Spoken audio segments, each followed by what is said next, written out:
नमस्कार, मैं हूं शम्स ताहिर खान और आप देख रहे हैं वारदात। पिछले करीब 2 महीने से इराक लहूलुहान है। इन 2 महीनों में अचानक आईएस नाम का एक नया आतंकवादी संगठन न सिर्फ उठ खड़ा हुआ है बल्कि पूरी दुनिया के लिए खतरा बन गया है। पर अब बात सिर्फ इराक तक नहीं रह गई। इराक की तपिश हिंदुस्तान तक महसूस की जाने लगी है। जी हाँ, इराक में आईएस की तरफ से लड़ने के लिए कई हिंदुस्तानी भी इराक जा पहुंचे और कई वहां जाने की राह देख रहे हैं। जंग इराक में छिड़ी है, लड़ाके हिंदुस्तान में तैयार हो रहे हैं।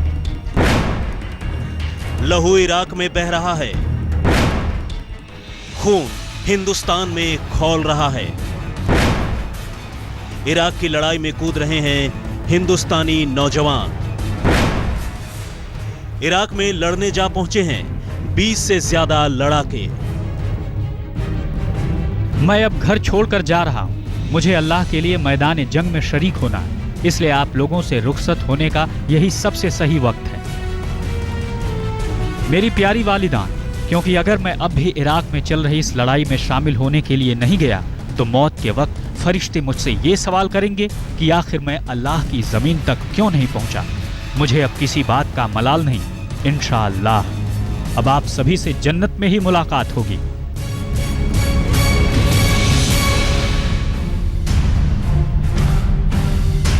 बस इस एक खत के मजमून में छुपा है वो सच जिसने हिंदुस्तानी खुफिया और सुरक्षा एजेंसियों के कान खड़े कर दिए हैं।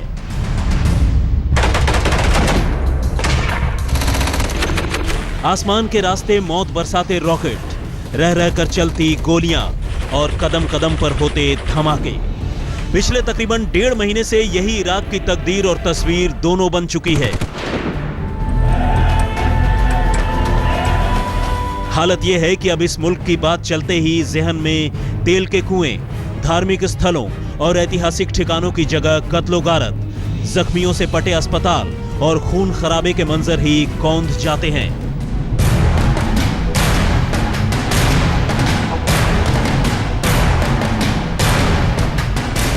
मजहब के नाम पर इराक की हुकूमत पर काबिज होने की इस अंधी दौड़ ने अब तक जहां 5000 से ज्यादा लाशें गिरा दी हैं, वहीं उससे भी ज्यादा अफसोसनाक यह है कि मरने वालों में बेगुनाहों, औरतों और बच्चों की एक बड़ी तादाद है।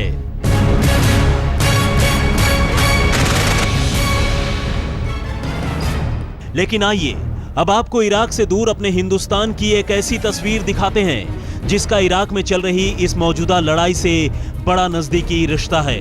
यह तस्वीर है पुणे में 10 जुलाई को फराश खाना इलाके में हुई इस लो इंटेंसिटी ब्लास्ट की।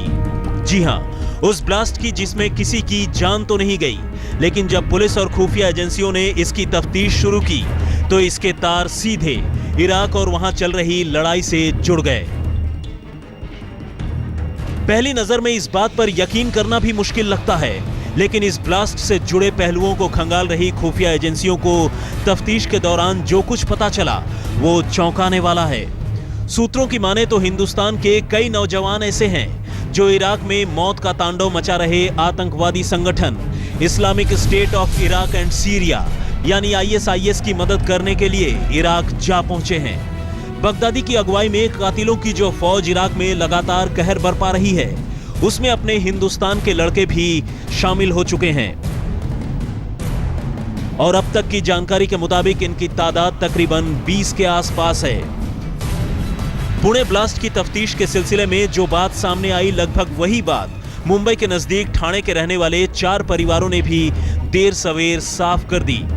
दरअसल इन सभी परिवारों का एक एक लड़का इराक में लड़ाई से पहले या फिर इस लड़ाई के दौरान न सिर्फ अपने घर से बल्कि हिंदुस्तान से भी रहस्यमयी तरीके से गायब हो गया।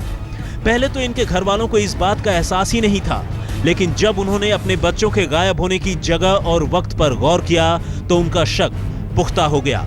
फिर इसी दौरान इन लड़कों में से एक ने खुद ही इराक से अपने घर टेलीफोन कर खुद के आईएस में शामिल हो जाने की जानकारी दे दी। पर सवाल यह है कि आखिर घर वालों को बिना बताए ये लड़के इराक कैसे पहुंच गए? इराक में आईएस तक इन्हें किसने पहुंचाया? और आखिर इराक से हजारों मील दूर हिंदुस्तान के इन नौजवानों को आईएस से हमदर्दी क्यों है? शक इसलिए भी गहरा रहा है क्योंकि गुमशुदा हुए चारों शख्स में से किसी ने भी अपने घर पर यह जानकारी नहीं दी थी कि वो इराक जा रहे हैं। इराक में पहुंचना और बाकी साथियों को छोड़कर टैक्सी लेकर वहां पर अचानक से गायब हो जाना इस शक को और पक्का करता है। इराक के जांच एजेंसियों की माने तो उस वक्त उनमें से एक शख्स का लोकेशन भी इराक में ही आया। कैमरामैन वैभव कंगूटकर के साथ मुनीश पांडे, मुंबई, आज तक। हिंदुस्तान के कुछ नौजवानों पर आखिर इराक में जाकर मरने मारने का जुनून कैसे सवार हुआ?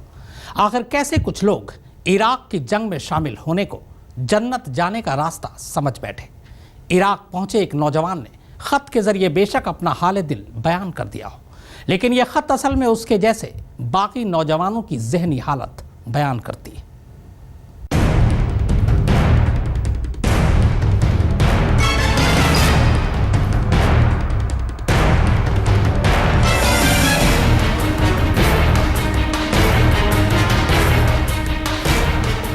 मैं अब घर छोड़कर जा रहा हूँ।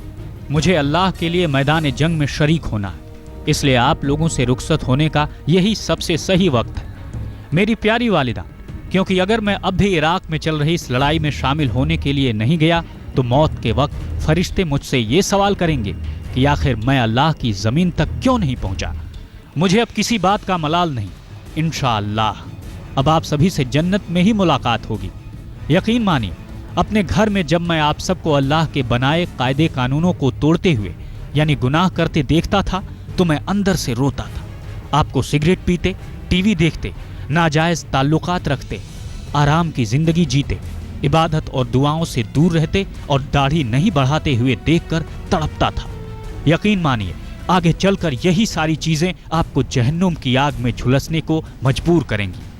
मैं अपनी बहनों के अक्सर टीवी देखने से बेहद परेशान था। वो टीवी पर ऐसी चीजें देखती थी जो नंगेपन, अश्लीलता और वाहियात सोच की बुनियाद पर टिकी होती थी। ये बहुत बड़ा गुनाह है। ठीक इसी तरह म्यूजिक भी गैर इस्लामिक है और ये सब चीजें शैतान के हथियार हैं। ये खत है मुंबई के करीब कल्याण के रहने वाले नौजवान आरिफ माजिद का, जिसके बारे में अब यह कहा जाने लगा है कि वो इराक में शिया और सुन्नियों के बीच चल रही जंग में शामिल होने के लिए इराक जा चुका है। दरअसल माजिद का लिखा यह खत खुद उसके घर वालों ने कल्याण पुलिस को सौंपा है और पुलिस फिलहाल माजिद समेत कुल 4 ऐसे नौजवानों की तलाश में जुटी है जिनके इराक में पहुंच जाने का शक है। इनमें से 3 जहां इंजीनियरिंग की पढ़ाई कर चुके हैं, वहीं एक 12वीं पास है।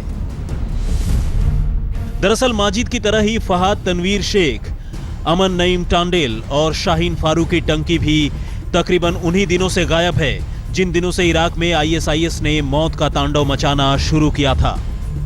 दरअसल ये सभी के सभी हिंदुस्तान से उन 22 तीर्थयात्रियों की शक्ल में बगदाद तक गए थे जो अब इराक से वापस लौटकर भी आ गए, लेकिन इन लड़कों ने अपनी अलग राह चुन ली।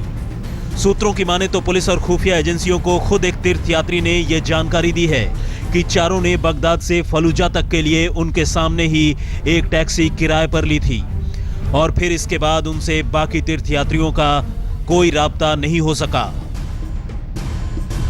पहले तो हमको मिसिंग का पता चला, ढूंढते ढांढते हमको बहुत बाद में पता चला कि शायद आउट ऑफ इंडिया गए और इस सारी बातों की तकरार हमने बाजारपेट पुलिस स्टेशन में दी है और जो भी हमको संपर्क या जो भी उसका मैसेज या जो भी लेटर मिला हमने सब बाजारपेट पुलिस स्टेशन में जमा किया है। मैंने कहा इन्वेस्टिगेशन चालू है, इंजीनियर के लड़के हैं, बस इंजीनियरिंग किया है 3 लोगों ने और एक 12th में पढ़ा है। लेकिन सवाल यह है कि आखिर इराक से हजारों मील दूर रहने वाले इन नौजवानों पर वहां पहुंचकर इस कत्लो-गारत में शामिल होने का सनक कैसे सवार हुआ? पुलिस सूत्रों की माने तो ये सब यकीनन ऑनलाइन तरीके से हुआ होगा और आतंकियों के किसी संगठन ने इंटरनेट के जरिए ही इनका ब्रेन वॉश किया होगा। वैसे पुलिस को तो यहां तक शक है कि इराक में जरूर आतंकवादियों ने पैसे और असलहों से भी इन लड़कों की मदद की है। हालांकि ये तस्वीर का सिर्फ एक पहलू है। इराक में चल रहे शिया और सुन्नियों के इस जंग में हिंदुस्तान के कुछ लोग ऐसे भी हैं जो आईएसआईएस के खिलाफ इराक में मोर्चा लेना चाहते हैं। शिया समुदाय के इन लोगों का मानना है कि जब सुन्नियों का आतंकवादी संगठन आईएसआईएस इराक में उनके अपनों को मौत के घाट उतारने और उनके धार्मिक स्थलों को बर्बाद करने में लगा है, तो अब उनके सामने इस लड़ाई में शामिल होने के सिवाय कोई रास्ता नहीं है। अब तक की खबर के मुताबिक 30,000 से ज्यादा शियाओं ने न सिर्फ इराक जाने की ख्वाहिश जताई है, बल्कि कई ने इसके लिए धार्मिक संगठनों के पास अपना पासपोर्ट तक सरेंडर कर वीजा हासिल करने की कोशिश शुरू कर दी है। मुनीश पांडे, मुंबई, आज तक। जंग इराक में छिड़ी है, लेकिन उसकी आंच हजारों मील दूर हिंदुस्तान में महसूस की जा सकती है। और इत्तेफाक देखिए कि हिंदुस्तान में भी ठीक उन्हीं दो सोच के लोग मौजूद हैं जिनके टकराव से आज इराक की सरजमी लाल पड़ी है। आखिर क्या है वो सोच और कौन है वो लोग और कैसे आईएसआईएस उन दोनों के बीच दरार डाल रहा है?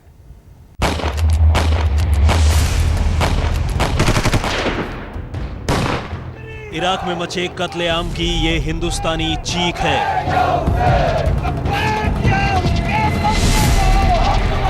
इराक में बिछती लाशों का ये हिंदुस्तानी मातम है। इराक में जारी कब्जे की ये हिंदुस्तानी कसमसाहट है। ये इराक से हिंदुस्तान का रिश्ता ही है जिसने पिछले 1.5 महीने से वहां चल रही जंग को लेकर हिंदुस्तान की एक बड़ी आबादी को बेचैन कर रखा है। दरअसल इराक में जारी लड़ाई की धुरी ही मुसलमानों के दो समुदायों यानी शिया और सुन्नियों के इर्द गिर्द टिकी है और हिंदुस्तान में इन्हीं दो समुदायों के लोग इसे लेकर सबसे ज्यादा बेचैन हैं। और इनमें भी ज्यादा बेचैनी हिंदुस्तान के उन 5 करोड़ शियाओं में है जिनकी बिरादरी के लोग सुन्नी आतंकवादी संगठन आईएसआईएस से बुरी तरह घिर चुके हैं। यही वजह है कि अब जहां 30,000 से ज्यादा हिंदुस्तानी शियाओं ने इराक जाकर आईएसआईएस के खिलाफ मोर्चा लेने की बात कही है, वहीं ये भी ऐलान किया है कि इसके बाद 25,000 और नौजवान वहां जाने के लिए तैयार बैठे हैं।